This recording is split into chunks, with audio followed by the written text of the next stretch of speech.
చేసుకునే పరిస్థితి ఆనాటి ప్రభుత్వం కల్పించింది.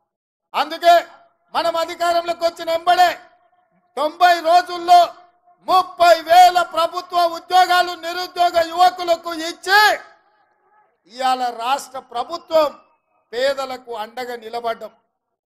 నిన్నగాక మొన్న కేసీఆర్ బిడ్డ ఆమె బతుకమ్మలు ఆడుడో లేకపోతే వంట వార్పులు చేసుడో బెంచ్ కార్ల తిరుగుడో ఇవన్నీ నాకు తెలియదు, కానీ ఆడబిడ్డలకు ఉద్యోగాలు ఇవ్వలేదు, 12% కూడా మీరు ఇచ్చిన ఉద్యోగాలని నేను ఇవాళ చెప్పదలుచుకుని ఈ వేదిక మీద నుంచి దాదాపుగా 28,000 పైచలకు ఉద్యోగాలు ఇస్తే 43% మేము ఇచ్చిన ఉద్యోగాలల్లో ఆడబిడ్డలకు మేము ఉద్యోగాలు ఇచ్చినాం.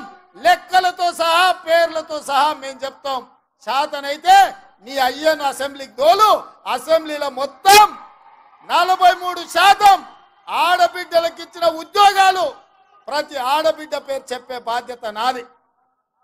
సభలోకి రారు సన్నాసులు, సభలో మాట్లాడరు, రమ్మంటే పారిపోతారు, కళ్ళలకు చూడడానికి భయం, ఇంటికాడ వంటారు, ఫామ్ హౌస్ లో ఉంటారు, నల్లగొండలో